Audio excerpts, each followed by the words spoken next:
The Johnson Wax Program with Fibber McGee and Molly.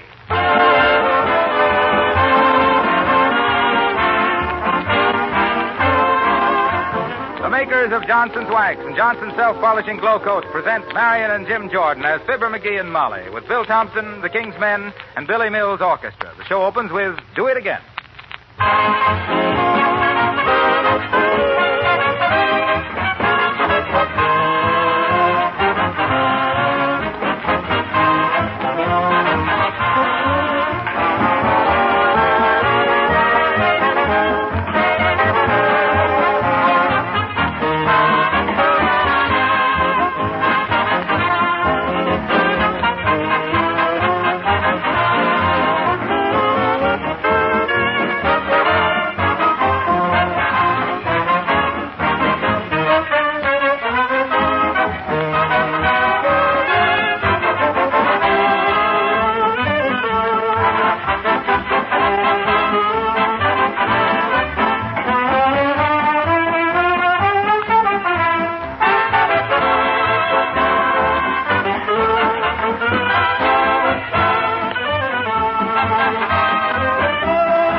When a man travels, he wants to know exactly where he is.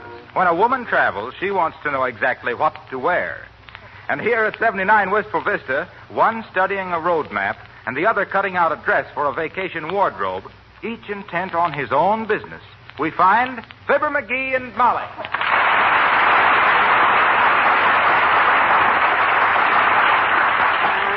See now, we proceed along Highway 99 for 122 miles.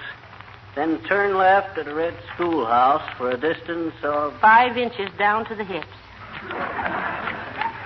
Then detour 20 miles because the regular road has 6 buttonholes. Now, let me see. They start at the neckline and... Stop at the Patty Cake Hotel in Niagara, where the manager will greet you... with a belt in the back. Huh? Ah, dear. McGee, I'm afraid this dress pattern is a little too complicated for me. I'd have to call the dressmaker after all. Hand me the phone. Okay, Ma. Here. Thank you. Hello, operator. Give me Miss Amelia Featherstitch at Wistful Vista, 687... What? Oh, is that you, Mert? Heavenly day. How's every little thing, Mert? It is, What's that? Oh, not really. Oh, that's terrible, Mert. Well, what is it, Molly? Quiet, McGee, huh? Quiet. Tell me that again, Myrtle. Yes? Oh. Yes? Oh, dear, how perfectly awful. Oh, come on, Molly. I always tell you. What say, Myrtle? Yes, it simply ruins everything for me, Dad Rattet. All my plans and work and all. Hey, Molly, for the love of Mike, what happened? Well, Mert says skirts are going to be 2 inches longer this year. Shucks. It ain't as good as the stuff I do with Mert. What, Myrtle? Oh, the dressmaker doesn't answer. Well, thank you anyway. Goodbye. Well, McGee, you're going to have to help me with this dress. Okay, thread me needle, and I'll show you how my famous speedboat stitch goes. Speedboat stitch? Yeah, 40 knots an hour. Don't you get it, Molly? Knots? You said... Ain't funny, McGee. Helped a little bit. It's getting near the end of the season, and every laugh counts. Besides, I don't want you to help me sew. I want you to slip this dress on so I can see how I'm doing. Okay, just... How am I doing, by the way? Yeah. Hey, what did you say?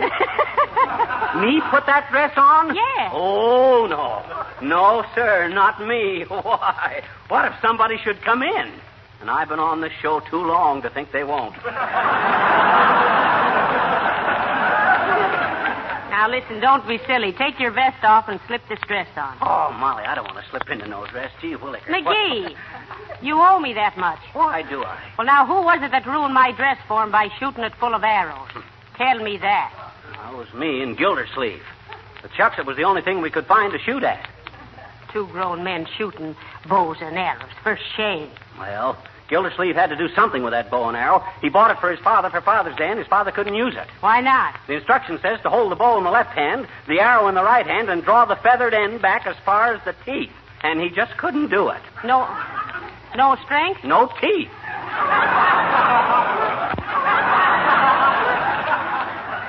Now, see here, dearie, that's enough nonsense. Here, slip this on. Oh, no, I don't want to... okay. But lock the door first and pull down the shade. I will not. Anybody think this was the first time you ever had a dress on? When did I ever? You remember that masquerade party you went to as Mary Pickford? Shucks, that was different. I was coy that night. I was just wearing... Take off your vest. Oh, now, Molly. That's better. Now hold your arms up. Okay. That's a nice boy. Fine job for a man. McGee, stand still a minute. Oh, well. There. Oh, my, it looks lovely on you, dearie. Shucks.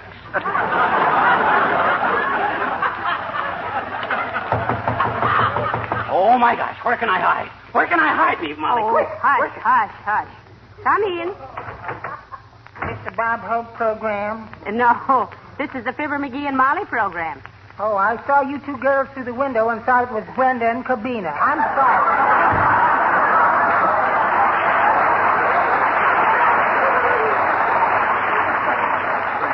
Cabina. That's enough. I've had enough. Hey, Billy Mills. Yeah? What are you going to play while I take this dress off? Outside of that, I love you. Oh.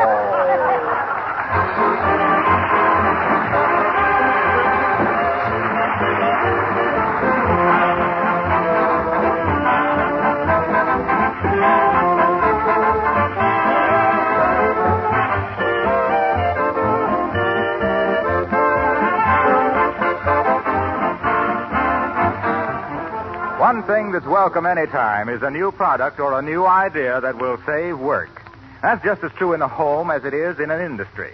Look how successful Johnson's self-polishing glow coat is. Because it saved housewives millions of hours of work in taking care of their floors. And just as much of a work saver for you men is Johnson's sensational new auto polish, Car New. Car New does 2 jobs at once. Both cleans and wax polishes your car in one easy operation. Formerly, to do these jobs cost real money or several hours of hard work.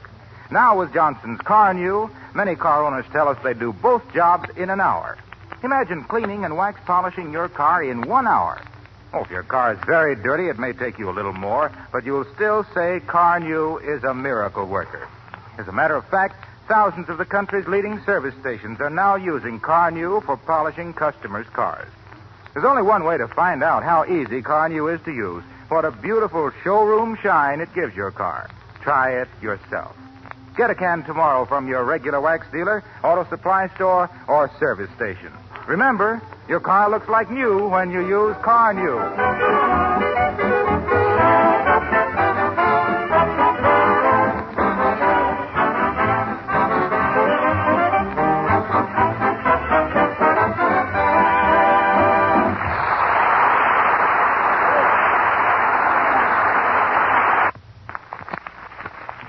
To Cleveland, then over to Buffalo.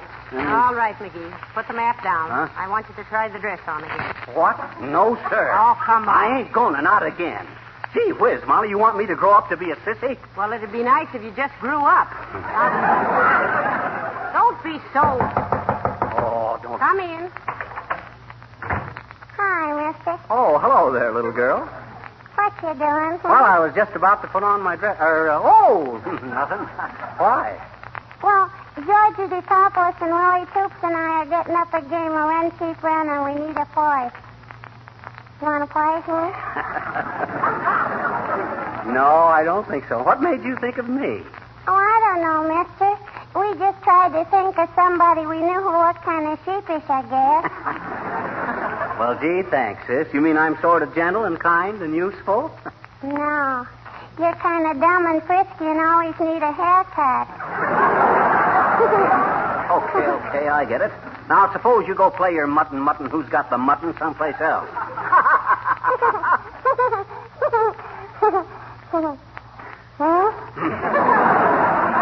I says go someplace. Now, look, sis, let's not quarrel. After all, we're going on a vacation next week, and I don't want to have any hard feelings. Okay, mister. Okay. Okay.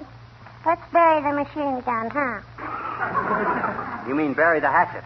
Oh, I know, but hatchet always sounds so corny somehow.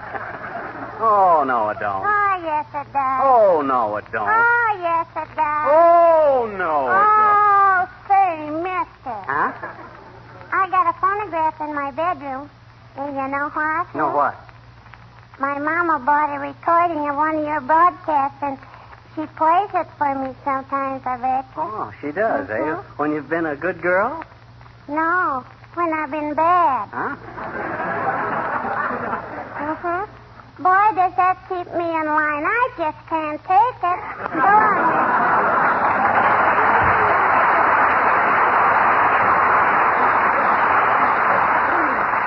If all the fresh kids like her were placed end to end, what I couldn't do with a hairbrush. Come on, McGee. Slip the dress on again. Oh, Molly, I don't want to put that.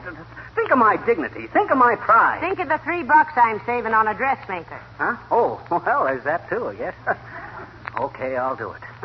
Slip the garment to me, varmint. Take that cigar out of your mouth first. Okay. Hold your arms way up now. Okay. Up higher. Stop wiggling. Huh? Thought you had to wiggle putting on a dress. You always do. Never mind what I always do. There, now don't sit down for a few minutes. I don't want it all split out in the hips. Why, Mrs. McGee, are you insinuating that I'm broader across the pistol pockets than you are?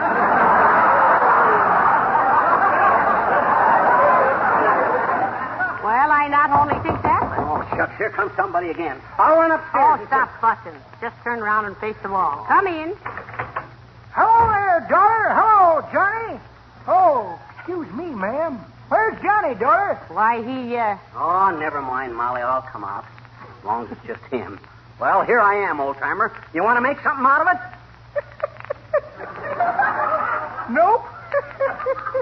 But you do kind of look like a one-man revolt against Father's Day, Johnny. Well, don't get the idea that he's enjoying wearing that dress, Mr. Oldtimer. No, I ain't exactly what you might call slip-happy. That's pretty good, Johnny. That ain't the way I heard it. The way I heard it, one feller says to t'other feller, hey, says, this here's the next to last Fibber McGee and Molly broadcast till after vacation, ain't it? Yep, says t'other feller. They only have one more week's show.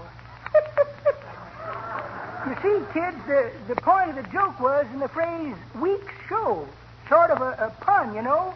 The casual listener would think it meant W-E-A-K, you see. Oh, That's stop a gag, explaining huh? those jokes. That better we catch on to them. All right, Johnny. Just didn't want you to muff it, that's all. Well, so long, daughter. Keep your girdle down, Johnny.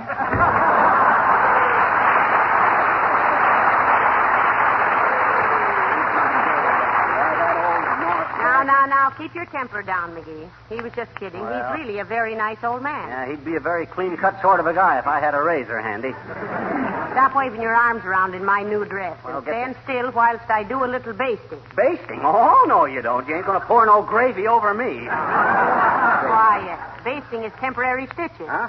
Now, let me see. Hello there, Molly. Hello, Oh, hello. Hello, Mr. Wilcox. Turn around, McGee. It's Mr. Wilcox. Hi, Harlow. Well, hello, Fibber. I didn't recognize... Oh, come on, say it. Well, I just wanted to tell you, if you're taking that motor tour this summer... Excuse me. You mustn't forget to take along some Johnson's Carnew. Well, thank you for reminding us, Mr. Wilcox. We'll do that. I hope so, because, as you know, Carnew will protect the finish from all road dust and rain and scratches. And Fibber can make the whole car shine like new with just a few minutes' work before you leave your hotel in the morning. course, all you have to do is apply it. Let it dry and wipe it off. Oh, get a hold of yourself.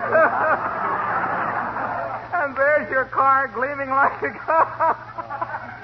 Well, as I always say, Johnson's car new is as sensational for cars as Johnson's glow coat is for motors, and linoleum. Oh, boy, Fibber, do you look funny?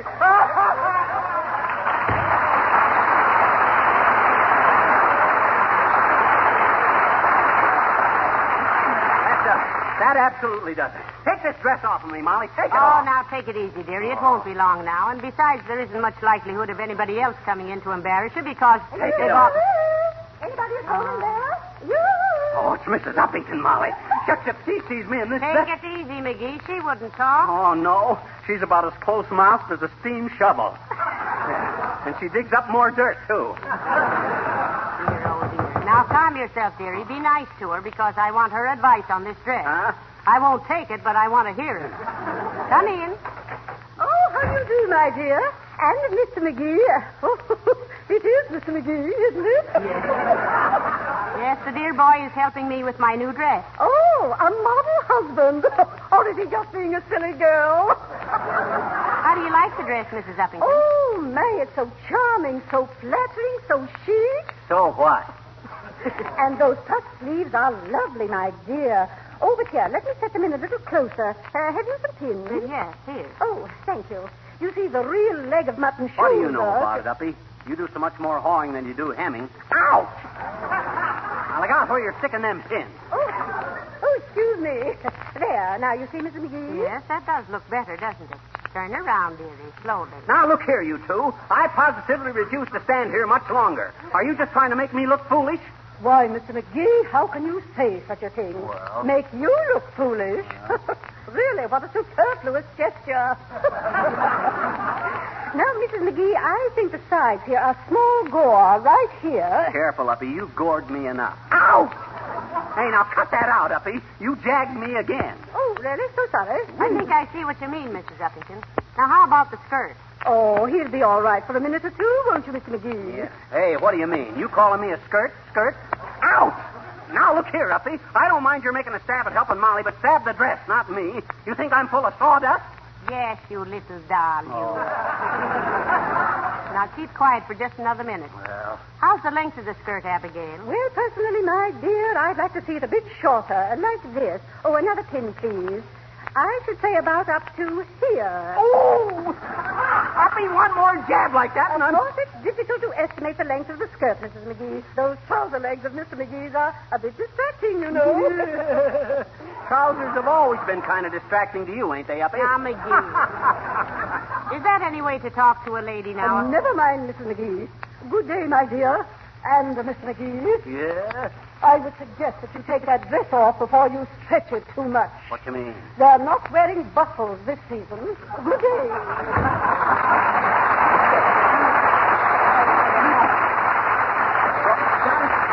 Take this thing off, Molly. I'm going down to the pool room where men are men and a guy can strike a match on his pants. You get a dressmaker someplace. But my dressmaker doesn't answer the phone. Well, get another one. Ask somebody. Look in the classified. Look in the want ad. That's a good idea. Run out on the porch and get the paper, will you, dearie? In this Deanna Durbin outfit? Oh, sure. No, sir. You go out and get the paper. Don't be silly. Here, put on my hat with the veil and nobody will know it. I've got to go upstairs and find another thimble to finish this dress. Dead, rat, dead. Now, where'd that kid throw that paper? He ought to carry a little shovel with him and bury the paper under a rose bush where nobody... Oh, here it is. Thank goodness nobody saw me. Oh, Dad, rat that door. Shucks. Oh, it's locked. If this ain't the worst... Hey, Molly, let me in. I ain't got no key, and even if I did, I couldn't get at it. Hey, Molly. Oh, shucks. First I get wangled into putting on a dress, and then I get razzed by all my friends, and now I get locked out. Oh, Mrs. Roosevelt, if this is your day, you're welcome to it. Open the door.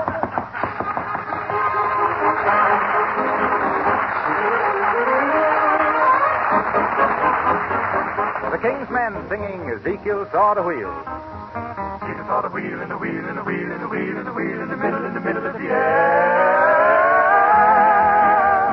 Ezekiel saw the wheel way up in the middle of the air. Oh, Ezekiel saw the wheel, way in the middle of the air. The little wheel run by faith, and the big wheel run by the grace of God. There's a wheel and a wheel and a wheel and a wheel, way in the middle of the air. Some go to church for to sing and shout, way in the middle of the air. Before 6 months they all turned out, way in the middle of the air. Ezekiel saw the wheel, way up in the middle of the air. Oh, Ezekiel saw the wheel, way in the middle of the air. The little wheel run by faith, and the big wheel run by the grace of God. There's a wheel and a wheel and a wheel and a wheel, way in the middle of the air. Let me tell you what a hypocrite will do, way in the middle of the air. You talk about me and you talk about you, way in the middle of the air. Ezekiel saw the wheel, way in the middle of the air.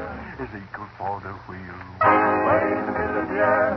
The little wheel run by faith and the big wheel run by the grace of God. My children, one of these days, about 12 o'clock, way up in the middle of the air. This whole wide world I'm gonna reel and rock like Daddy in his rocking chair. Ezekiel saw the wheel rocking away up in the middle of the air. Ezekiel saw the wheel rocking away in the middle, in the middle, in the middle, in the middle, in the middle of the air. Ezekiel saw the wheel way up in the middle of the air. Oh, Ezekiel saw the wheel way in the middle of the air.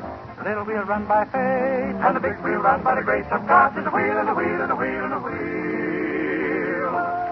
way in the middle of the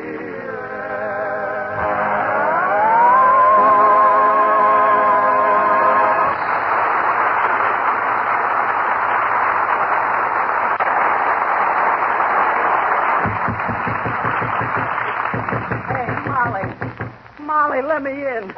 It's Fibber, your boyfriend. I'm locked out. Oh, my. Oh, madam. Excuse me, but I don't think the McGees are at home. Oh, really? No, I imagine they've gone downtown shopping. Yes, they're leaving on their vacation next week. Thank goodness. I'm sure somebody must be home. Are you a relative of McGee's, lady? Your voice has a familiar ring. Well, are you Mr. Gildersleeve, the breezy young man who lives next door? Why, yes, I am. Breezy, eh? Mm-hmm. Did McGee say that I was breezy? Not exactly. He used the word windy. Incidentally, lady, I might as well tell you that if you're trying to sell the McGees something, you're out of luck. Is that so? Oh, yes. That little squirt McGee thinks the eagle on a quarter is the world's most beautiful creature. He's got a bird sanctuary in his pants pocket. How amusing. Yes, it is. Oh, but come. A pretty girl like you. And I'll bet you are pretty under that veil. Oh, sure. Why, you can't spend the afternoon beating on people's front doors.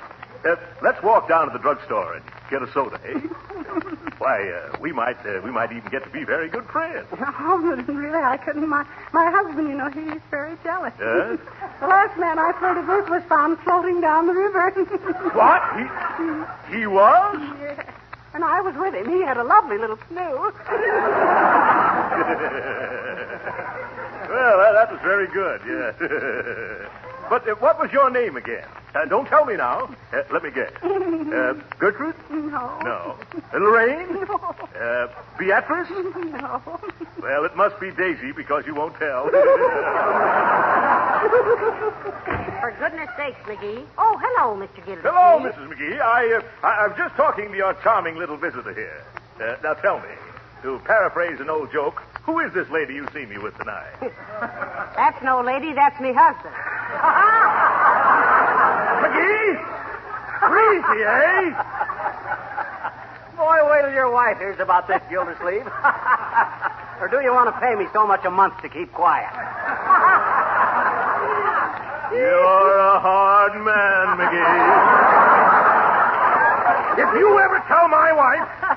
Oh, go on. I knew it was you all the time. You never know such a thing. I did, too. Hey, Molly, you know what Gildersleeve Now, says look, about McGee, me? we've no time to talk. Huh? I got a dressmaker on the telephone, and she says to come right over. She can't get away to come here. Okay, wait till I run in and get out of this dress. No. There's no time for that. What? There'll be a cab here in a minute. I've got that dress basted up just where I want it. Molly, I can't parade around town in this thing. Oh, boy, this is rich. Huh? Wait till I tell the boys down at the Elks. This will be something for them to get their teeth into.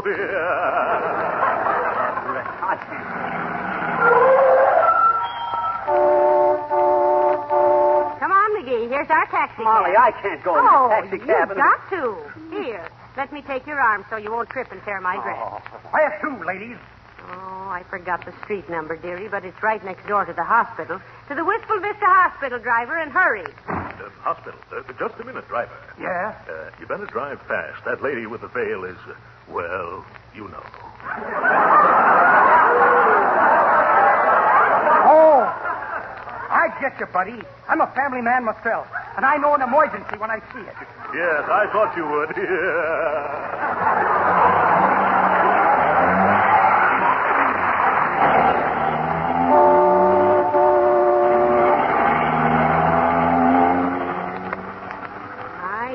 Isn't he driving awfully fast, dearie? I'll say he is.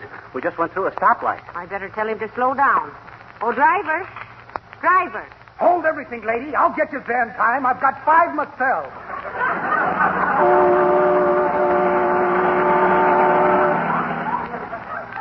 Hey, Molly, this dress is still full of pins. You know what? I can't see. Ouch! Oh, Dad Rabbit. I wouldn't go through this again for anything in the world. I know just how you feel, lady. That's what my wife says every time.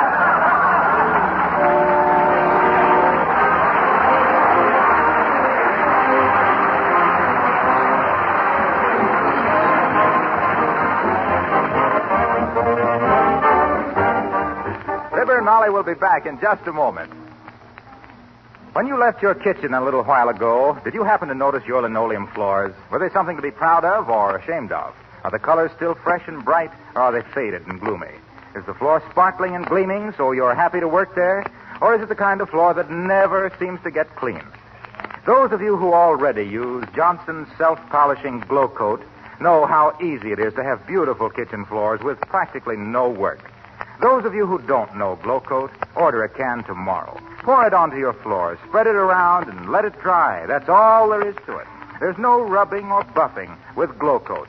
In 20 minutes, it dries to a beautiful, hard, long-lasting polish that brings out the colors of your linoleum, saves you cleaning work, and makes the linoleum itself last practically forever. You really couldn't ask more than that from any polish, could you? Remember the name Johnson Self-Polishing Glow Coat. It's spelled GLO-COAT.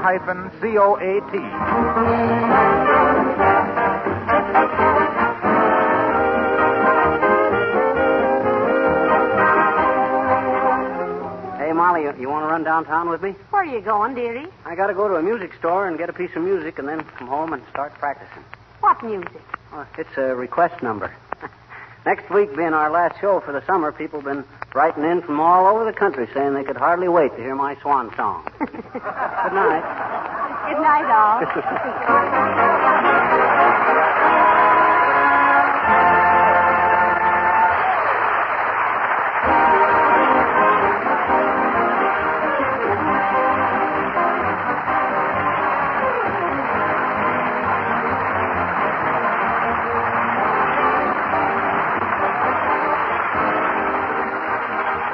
This is Harlow Wilcox, speaking for the makers of Johnson's Wax and Johnson's Self-Polishing Glow Coat, inviting you all to join us again next Tuesday night. Good night.